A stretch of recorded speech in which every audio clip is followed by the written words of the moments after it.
En México tenemos un problema muy serio de enfermedad de los riñones, que prácticamente se puede considerar como un problema de salud pública.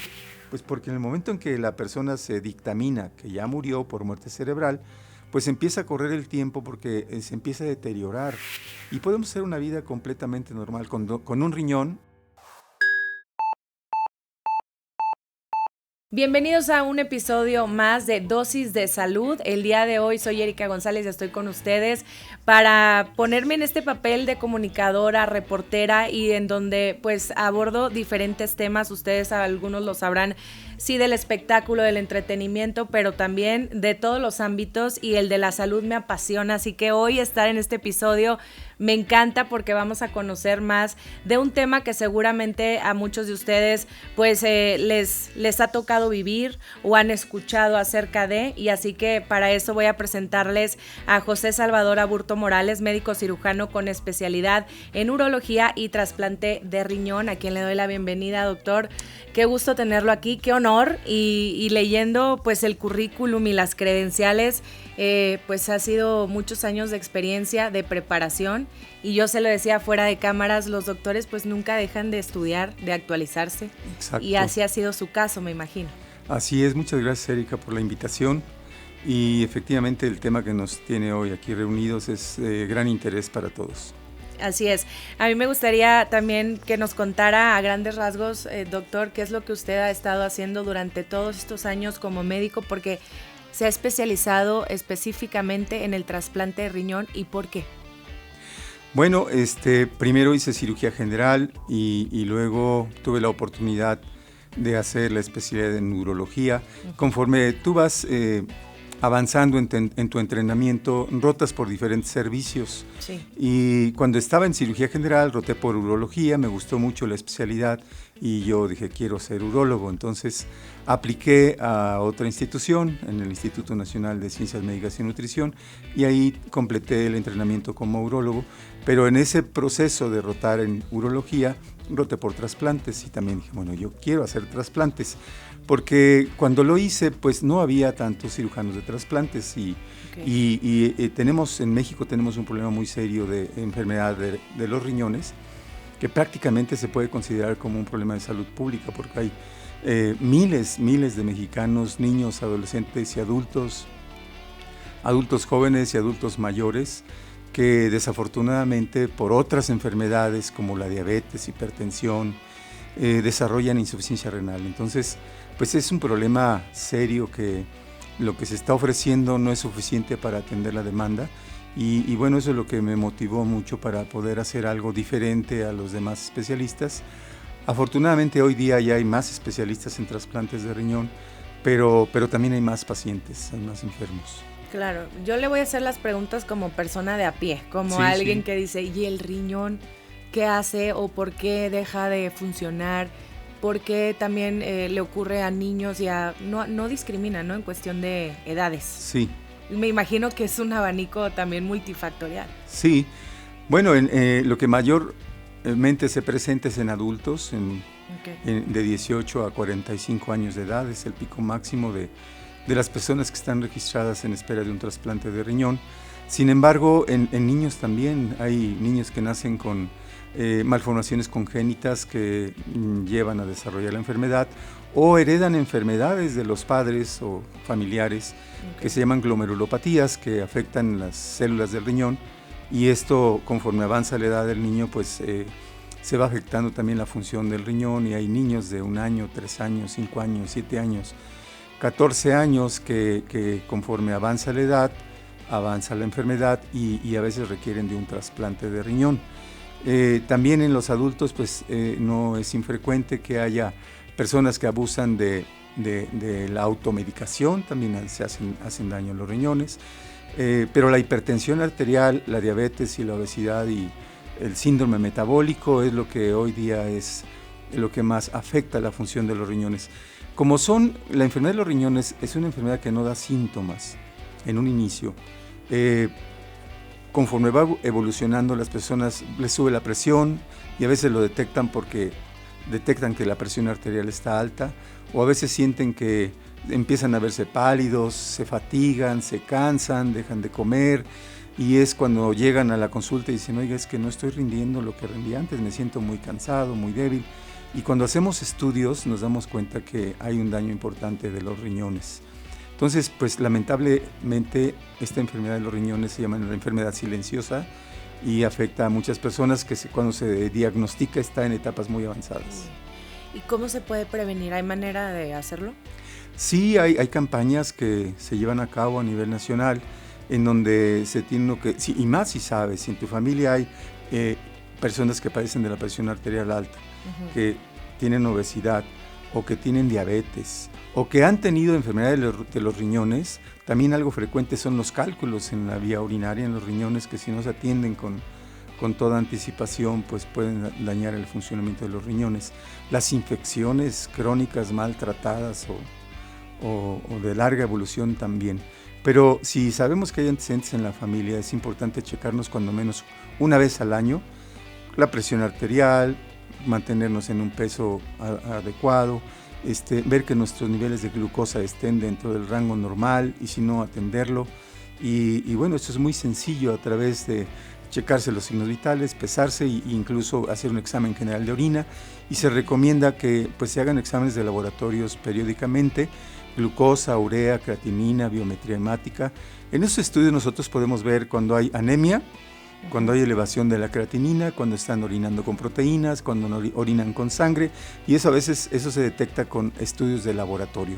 Si eso está alterado, también nos auxiliamos con un ultrasonido renal, que también nos da mucha información de ver el daño de los riñones. ¿Y el daño del riñón se ve de alguna forma en este estudio? O sea, ¿hay como una manchita? O sea, ¿cómo es ya gráficamente? Frecuentemente, fíjese, alguien que nunca se ha hecho un ultrasonido y llega a hacerse un ultrasonido, pues se demuestra que los riñones o no se desarrollaron o se hicieron o se fueron haciendo pequeños. Entonces, las dimensiones en un daño renal crónico, los riñones tienden a hacerse pequeños. Si están obstruidos por un cálculo, entonces el riñón es grande, lleno de orina, que no drena bien la orina, y eso está causando la insuficiencia renal.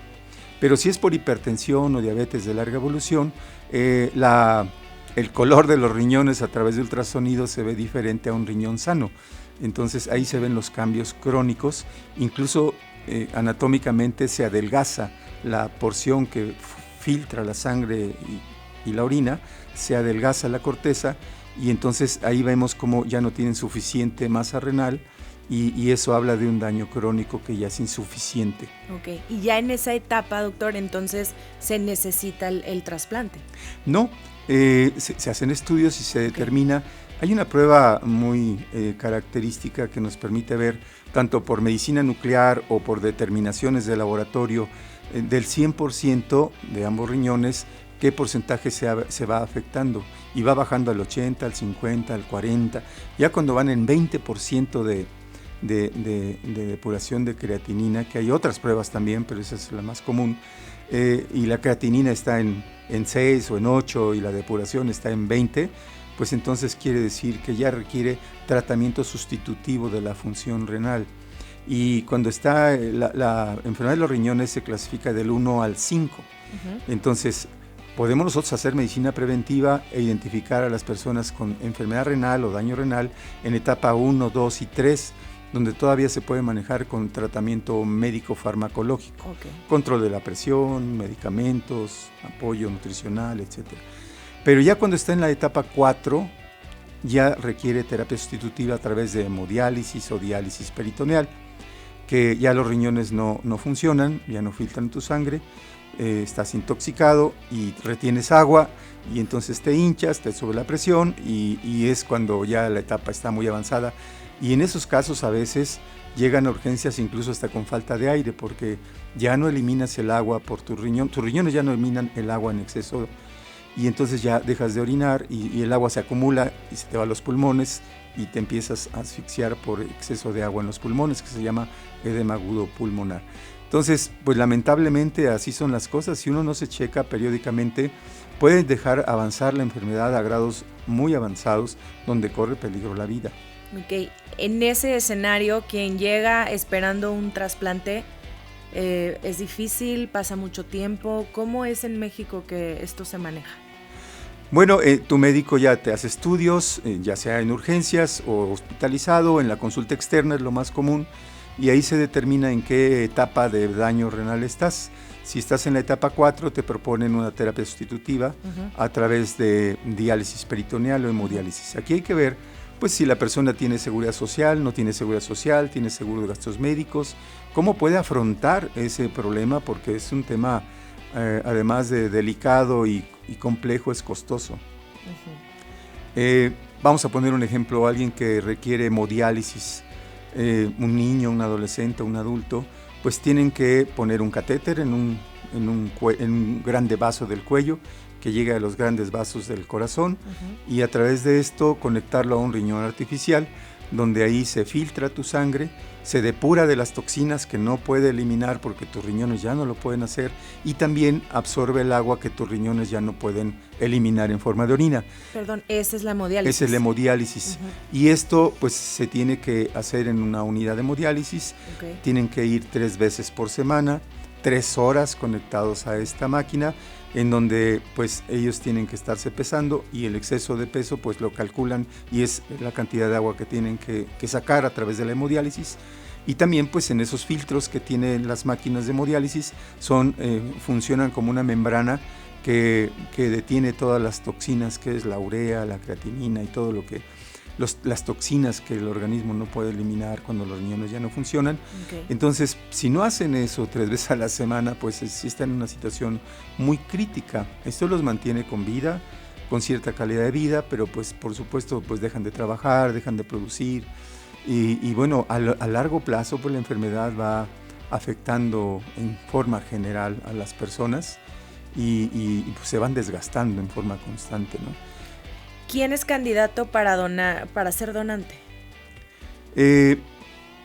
Bueno, es que hay 2 tipos de donante y nosotros lo que promovemos cuando llega un paciente a la consulta y sus riñones ya no funcionan, se estabiliza a través de diálisis o hemodiálisis peritoneal, se les invita a una búsqueda, ¿verdad? Si tienen a alguien en la familia, lo más conveniente es que sea un familiar porque tienen cierta pues, consanguinidad, afinidad y tienen cierta compatibilidad.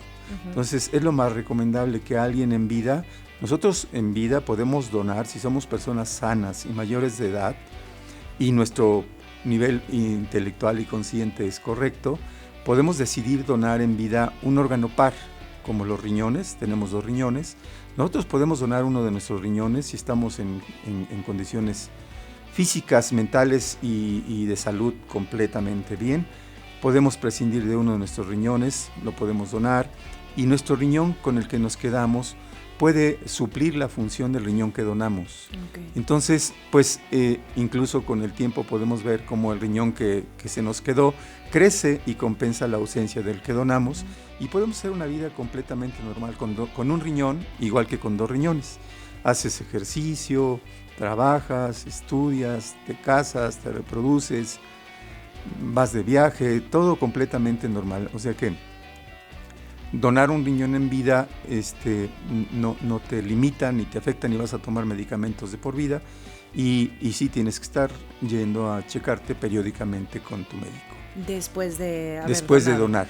El otro tipo de donación es pues cuando las personas fallecen y la condición específica para donar órganos es cuando fallecen por muerte cerebral o muerte encefálica. Un ejemplo muy común es cuando alguien tiene un accidente. Hoy día los accidentes en moto están muy de moda y lamentablemente son muy frecuentes. Personas jóvenes que van en su moto, no solo van 1 o 2 o hasta 3 y lamentablemente se accidentan, tienen un traumatismo en la cabeza lo suficientemente grave que finalmente su evolución es incompatible con la vida. Entonces, puede ser una hemorragia cerebral, puede ser un tumor en el cerebro, puede ser un traumatismo craneoencefálico, puede ser una lesión muy extensa en el sistema nervioso central. En el cerebro, lo que dictamina que esa persona tiene muerte cerebral desde el punto de vista médico y comprobado por clínica y forma instrumentada con estudios de imagen, en donde se puede verificar que no le llega sangre al cerebro. Sin embargo, los órganos tienen vitalidad. Cuando un órgano como el cerebro no le llega sangre, sus células se mueren. Entonces, pues el cerebro se muere. Y en ese momento, en nuestra ley está contemplado que las personas que tienen un daño cerebral irreversible por muerte cerebral, pues se dictaminan como un cadáver. Ya fallecieron, aunque el corazón siga latiendo apoyado por medios artificiales. Pero ahí, en este caso, la persona que fallece tuvo que haber autorizado que era un donante. Primero lo que tenemos que ver, primero demostrar que la persona ya falleció, esto es muy importante, y se tiene que saber exactamente, con forma muy precisa, la causa de la muerte. Teniendo esto, se hace un protocolo muy amplio para ver si esa persona pues no tiene riesgos médicos, sanitarios, legales, familiares, etcétera, y se estudia órgano por órgano. Y en ese momento se determina si esa persona ya tiene muerte cerebral, puede ser un posible donante de órganos. Pero se tienen que cubrir todas estas etapas hasta que se tiene la certeza de que ya falleció, de que qué órganos puede donar. Y en ese proceso, pues se le ha estado informando a la familia la gravedad de su ser querido. Y llega un momento en que cuando se dictamina que tiene muerte cerebral, pues se le informa a la familia que su familiar ha fallecido, se les explica, ¿verdad? Porque es muy difícil ver que el corazón esté latiendo y cómo me dice usted que ya falleció si el corazón sigue latiendo. Y esto se puede demostrar muy, muy fácil. Lamentablemente hay una prueba de apnea en donde si tú desconectas el tubito que lleva el aire, porque están conectados a un ventilador mecánico, si tú lo desconectas, además de otros signos neurológicos que corroboran que el cerebro ya murió, la persona ya no tiene automatismo ventilatorio. O sea, el corazón sigue latiendo porque está apoyado por medios artificiales. Entonces, obviamente eso no se le demuestra en ese momento a la familia, pero este es un tema médico, bioético, que se tiene que documentar y se tiene que plasmar en el expediente. Entonces, pues efectivamente, con el paso de las horas, pues la familia se da cuenta pues que no reacciona. Tú le pellizcas, le hablas, le estimulas y la persona no responde. Es muy importante distinguir entre la muerte cerebral, que es la condición para donar órganos vascularizados con fines de trasplante, el coma y el estado vegetativo. En estado vegetativo y en coma no son donantes, solo por muerte cerebral. Legalmente así es como está establecido en nuestra ley.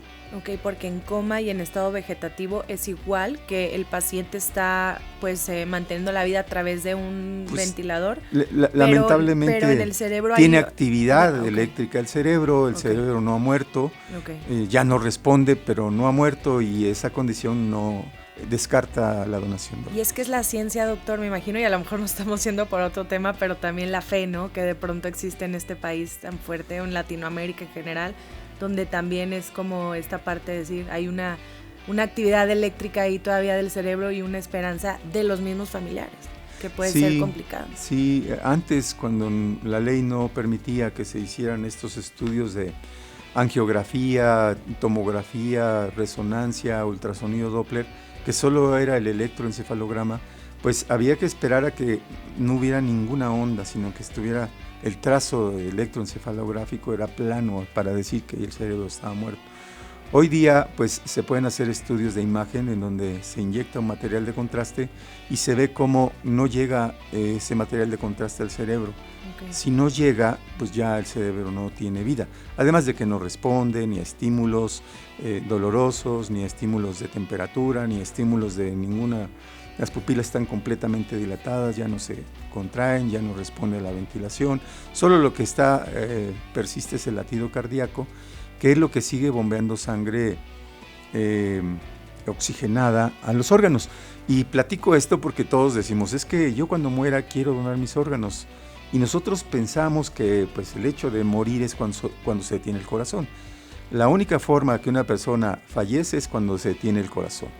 Y en nuestra ley está contemplado en el mundo entero y en México que podemos morir por muerte encefálica, legalmente hablando, y podemos morir por parada cardíaca. Pero pues por parada cardíaca no podemos donar órganos, porque el corazón se detiene, ya no llega sangre oxigenada a los órganos y los órganos pierden su vitalidad, su viabilidad. Podemos donar tejidos como córnea, piel, tejido musculoesquelético. Óseo, tejido óseo también. Tejido óseo. Ok, que también es bastante necesario seguramente. Sí, hay esta parte de donar tejidos es muy importante porque rehabilita a muchas personas que requieren de un trasplante de hueso largo, hueso corto, incluso liofilizado, que es en polvo, que lo ocupan para cirugía reconstructiva. Y bueno, no se diga también, a lo mejor no estás enterada, pero ya en México fue el primer país en donde se hizo un trasplante de extremidades. Una persona que en un accidente también perdió ambos brazos y manos, obvio. Hay personas que reciben una descarga eléctrica y pierden las extremidades o una lesión completa de la cara. Pues se pueden donar extremidades también. En México ya se hicieron 2 casos con éxito de trasplante de extremidades. Sí, recuerdo haberlo visto y sé y estoy segura que tenemos grandes médicos aquí en México. Sí, instituciones de salud y grandes médicos, porque es un gran equipo multidisciplinario el que interviene en esto. Pero lo más importante que queremos transmitir a la sociedad que nos escucha, pues es que la verdad es que no todo se ha perdido cuando muere un ser querido. Exacto. A veces cuando te dan la noticia que muere un ser querido, pues se te viene el mundo encima porque dices, ya lo perdimos todo, cuando no es así. Puede trascender una persona en vida en otra persona al donar sus órganos o tejidos. Y esto también sirve mucho de consuelo a muchas personas que saben que además van a ayudar a otra persona que está muy necesitada, que su vida depende de un trasplante. Y en vida es bien importante también lo que nos comentaba, ¿no? Porque son órganos pares y quizá pues reforzar el mensaje, las campañas y demás para informar y saber qué se puede hacer, ¿no? Estando, como dice bien, en óptimas condiciones en todos los sentidos y poder pues alargar la vida de alguien más, eso es bien interesante. Sí, así es. Entonces eso cambia la vida totalmente porque pues una persona que ya no le funcionan los riñones o el corazón o el hígado o los pulmones, que este tipo de trasplantes se hacen aquí en México con éxito, pues una vez que reciben el nuevo órgano y sustituyen al órgano enfermo, vuelven a vivir. Claro. ¿Y cómo es usted, pues estando en ese proceso, cómo es el trasplantar un órgano? O sea, ¿cómo se hace, cómo se opera, cómo? Bueno, pues es un procedimiento quirúrgico de alta especialidad en donde primero, para recibir un órgano, pues te tenemos que estudiar completamente, aunque estés enfermo del corazón, de los pulmones, del hígado, del riñón. Hay un protocolo muy estricto para ver que primero puedes someterte a la cirugía. Claro. Segundo, pues que el trasplante tiene altas probabilidades de ser exitoso. Y tercero, pues esperar, si no tienes quien te done en vida un riñón, o el otro trasplante que se ha hecho en vida es un segmento de hígado, si no hay quien te done en vida, pues se te protocoliza, se te estudia completamente y se presenta al comité de trasplantes de la institución, del hospital donde estés recibiendo esta atención, y si cumples con el protocolo, pues se te sube a un registro en espera, un sistema informático que maneja la Secretaría de Salud, en donde cuando alguien fallece en un hospital y es compatible contigo y te toca por orden, por compatibilidad, por beneficios esperados, por oportunidad y por indicación médica. ¿Sabemos cuál es el promedio de espera? Perdón. Para riñón en promedio son 2 años. A veces es que es sorprendente, ¿no? Puede ser que hoy tú eres B negativo y no hay muchos B negativo, ¿verdad? Y surge un donador que es B negativo y a lo mejor no tengas que esperar tanto. Okay. Lo que más hay son receptores O positivo, porque pues en México es el grupo sanguíneo que predomina. Okay. Entonces de esas personas que están en espera, pues sí, la lista es un poco más larga. De otros grupos sanguíneos A, B o AB, no hay tantas personas en espera, y cuando hay un donante que es compatible contigo, pues probable que te toque antes o hay muchos factores por los cuales. Y entonces lo presenta el comité. Se sube a un sistema, cada vez que hay un donador, pues si estás dentro del Instituto Mexicano del Seguro Social, ellos revisan sus registros de pacientes en espera y ver pues quién tiene mayor tiempo esperando un órgano, que es compatible por tipo de sangre, que es compatible por histocompatibilidad, que está localizable el receptor, que puede llegar a tiempo y que puede llegar a tiempo con el órgano que hay que ir a procurar, ya sea en la misma ciudad o hay que ir a otra ciudad o a otro estado. Y es así como se detona un mecanismo de recuperar estos órganos en donde los tiempos son muy importantes. En riñón, pues puede esperar el riñón fuera del cuerpo del donante con soluciones de preservación especiales entre 12 hasta 20 horas antes de hacer el trasplante. Pero en corazón, en pulmón y en hígado el tiempo se reduce mucho. No va más allá de 5 a 8 horas. Entonces por eso es que los operativos y los mecanismos de ir a recuperar un órgano, pues realmente es un triunfo poderlo hacer, porque hay que coordinar vuelos, hay que coordinar quién va, hay que ver que coincidan y que lleguen a tiempo con el órgano para hacer el trasplante. Es una logística. Es una logística extraordinariamente rigurosa y puntual, que en donde a veces las personas lo malentienden, ¿verdad? ¿Por qué tanta prisa? ¿Por qué les surge? ¿Por qué? Pues porque en el momento en que la persona se dictamina que ya murió por muerte cerebral, pues empieza a correr el tiempo porque se empieza a deteriorar las funciones vitales de esa persona, de ese cadáver. Entonces, una es esa, que los órganos no duran muchas horas en la persona que ya falleció. Por lo tanto, tienen que preparar a quien lo va a recibir. ¿Quién va a ir? Todo también, o sea, del paciente. La persona que dona pasa a quirófano, es un acto quirúrgico formal en una sala de operaciones, en un hospital que tenga licencia para estos fines de procurar órganos o de hacer trasplantes. No en cualquier hospital se puede procurar órganos ni tejidos, tienen que estar autorizados por la COFEPRIS y no en cualquier lugar se pueden hacer trasplantes, también tienen que estar autorizados. Y esta autorización verifica que cuenten con infraestructura, con equipamiento, con personal capacitado, con todo lo que se requiere para hacer un trasplante. Ok, y doctor, en México este procedimiento entonces es seguro, es bien hecho y es exitoso, porque también entiendo que pues hay números porque no todos por decirlo coloquialmente, les cae bien el trasplante, pero realmente las estadísticas en México, ¿qué nos dicen?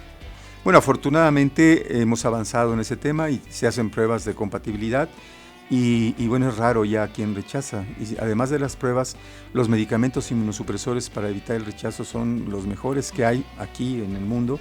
Entonces la probabilidad de éxito es muy alta. En el primer año, un trasplante de riñón, el éxito del trasplante va arriba del 95%. Y conforme pasa el tiempo, bueno, pues también quiero aclarar que los órganos no son para toda la vida, tienen un promedio de vida, 5, 10 años, 15 años. Bueno, tenemos casos anecdóticos de 40 años, ¿verdad? Pero son muy compatibles. Entonces, pues yo creo que en México tenemos instituciones públicas y privadas donde se hacen trasplantes con éxito, igual que en todo el mundo. Y bueno, se hacen más de 7,000 trasplantes de órganos y tejidos.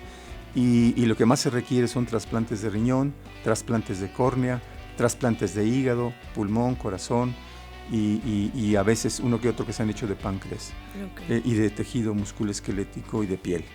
Entonces, ¿qué podemos hacer nosotros si queremos ser donantes y dejar todo bien estipulado cuando sea, pues sí, el momento de la muerte o en vida también, doctor? Sí, bueno, en vida tenemos como mexicanos, nuestra ley nos lo establece, que podemos donar en vida y lo podemos hacer a través de un consentimiento y además tiene que saberlo tu familia y tiene que respaldarlo, incluso a veces hasta un notario público da fe de que tú quieres donar en forma altruista, libre, sin que te obliguen y sin que haya ningún tipo de comercio de por medio. Es donación altruista en vida.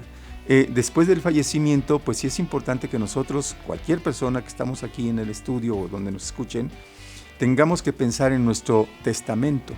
Hay testamento de bienes materiales que sí lo dejamos bien estipulado, pero nunca dejamos nuestro testamento, ¿qué quiero hacer con mi cuerpo cuando yo muera?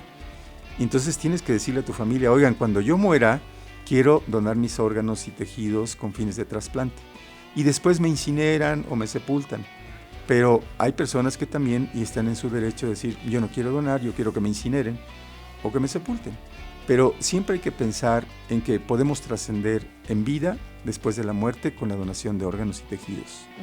Doctor, a través de nuestras credenciales oficiales, de pronto yo recuerdo que ahí te preguntaban si tú querías ser una persona donadora de órganos. ¿Eso también es oficial? Por ejemplo, si en una licencia de conducir o tal está ahí estipulado. Pues en la página del Centro Nacional de Trasplantes tú te puedes registrar desde tu teléfono celular o tu computadora y te piden información básica y ahí tú puedes bajar tu tarjeta de donador.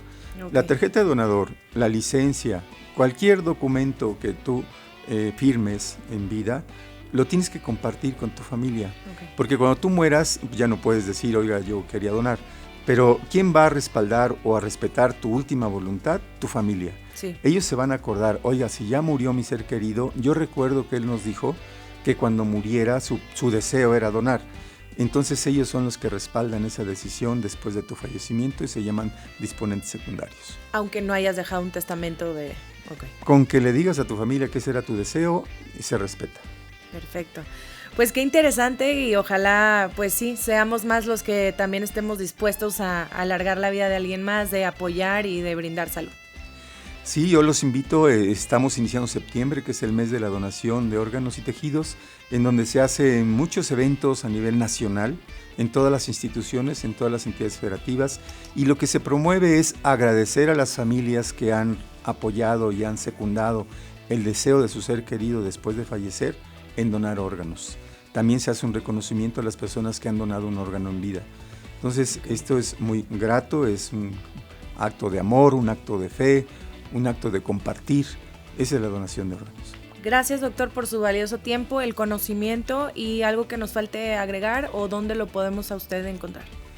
Bueno, pues le puedo dejar mi correo es jsaburtom@yahoo.com.mx. Okay. O el teléfono celular 55 55 09 49 72.